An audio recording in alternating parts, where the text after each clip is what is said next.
Assalamualaikum warahmatullahi wabarakatuh. Perkenalkan, nama saya Nina Haryani, NIM D02200029, mata kuliah Teknik Penulisan kelas E.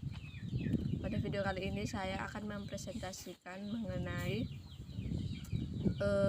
artikel yang saya buat dari sebuah skripsi berjudul Perangkat Lunak Sosial Media sebagai Sarana Komunikasi Jurusan Berbasis Web Mobile. Authorship lainnya yaitu Muji Rahayu, jurusan Teknik Informatika, Fakultas Ilmu Komputer, Institut Informatika dan Bisnis, Dharma Jaya, Bandar Lampung. Alamat beserta email dan nomor teleponnya bisa dilihat di layar. Berikutnya itu abstrak. Tujuan dari penelitian ini adalah menyediakan sistem yang berguna untuk membagi dan menerima informasi yang ada di jurusan Teknik Informatika, dan juga menyediakan media sosial yang dapat digunakan oleh mahasiswa maupun dosen. Metode pengumpulan data yang digunakan adalah melalui observasi, studi pustaka, dan wawancara yang kemudian akan dimasukkan di dalam aplikasi yang akan dibuat. Penelitian ini dilakukan dengan menggunakan alat-alat baik berupa perangkat keras maupun perangkat lunak. Hasilnya nanti yaitu perangkat lunak sosial media sebagai sarana komunikasi jurusan berbasis web mobile yang layak digunakan sebagai media aplikasi yang dapat dibuka di segala platform.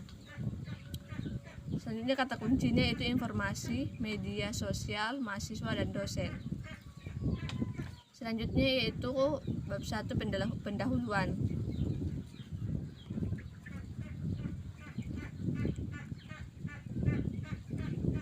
Disadari atau tidak, media dengan segala kontennya hadir menjadi bagian hidup manusia. Seiring dengan perkembangan zaman, kehadiran media makin beragam dan berkembang. Awalnya komunikasi dalam media berjalan hanya searah, dalam arti penikmat media hanya bisa menikmati konten yang disajikan sumber media. Kini orang awam sudah bisa ikut serta mengisi konten di media tersebut. Sosial media hadir dan merubah paradigma berkomunikasi di masyarakat saat ini. Dengan adanya sosial media, komunikasi dapat berjalan tanpa terbatas jarak, waktu, dan ruang sosial. Sosial media yang dapat diakses di mana saja dan oleh siapa saja tanpa memerlukan keahlian khusus. Sosial media pada umumnya digunakan untuk tetap menjaga hubungan dengan teman atau keluarga, bertemu dengan orang-orang yang memiliki minat yang sama, mendiskusikan suatu isu, berbagai pendapat, memberikan dan menjawab pertanyaan. Bahkan sosial media mampu menyediakan status sosial media yang seringkali sebagai penghambat komunikasi. Komunikasi yang telah terjadi antara mahasiswa ke mahasiswaan, mahasiswa ke dosen yang terkadang masih kurang efektif.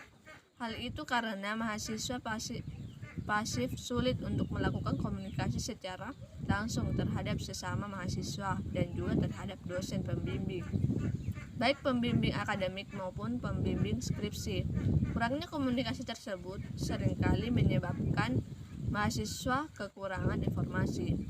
Adanya sebuah media yang mampu membuat hubungan komunikasi antara mahasiswa dan dosen dapat membantu dosen maupun mahasiswa untuk berinteraksi secara efektif dan efisien, membantu para dosen untuk menyebarkan informasi yang dapat diterima mahasiswa tanpa harus bertemu secara langsung.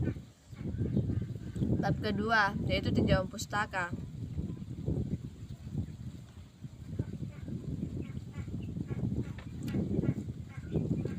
Penelitian ini membahas tentang perangkat lunak sosial media sebagai sarana komunikasi jurusan berbasis web mobile. Tinjauan pustaka atau kajian pustaka yang membahas tentang ini yaitu sebagai berikut.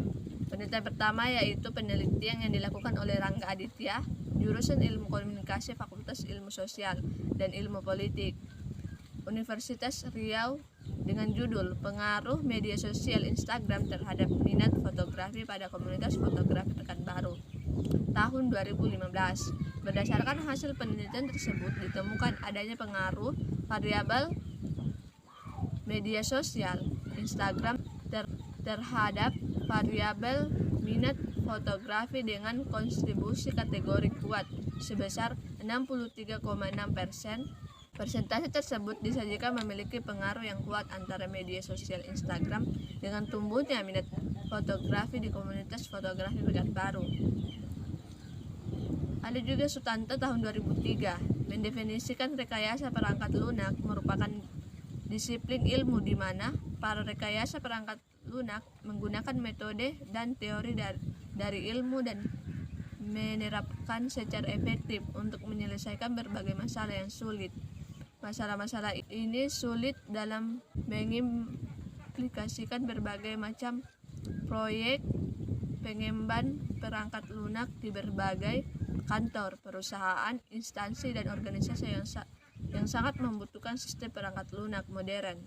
Tetapi, walaupun demikian, banyak juga sistem perangkat lunak yang sekarang ada, yang sudah berhasil. Menurut Yasin, tahun 2012, keamanan informasi atau information security digunakan untuk mendeskripsikan perlindungan baik peralatan dan non-komputer, fasilitas, data, dan informasi dari pihak-pihak yang tidak ada. Keamanan informasi ditujukan untuk mencapai 3 tujuan utama, yaitu ketersediaan dan integrasi. Ancaman komunikasi sistem informasi adalah orang, organisasi, mekanisme, atau peristiwa yang memiliki potensi untuk membahayakan sumber daya informasi perusahaan. Semua risiko mewakili tindakan yang tidak terotorisasi untuk mengendalikan ancaman serta ancaman keamanan informasi itu dapat dilakukan dengan berbagai pendalaman, yaitu teknik kriptografi, fisik formal dan informal. Sekian dari presentasi yang saya lakukan. Sekian, terima kasih. Assalamualaikum warahmatullahi wabarakatuh.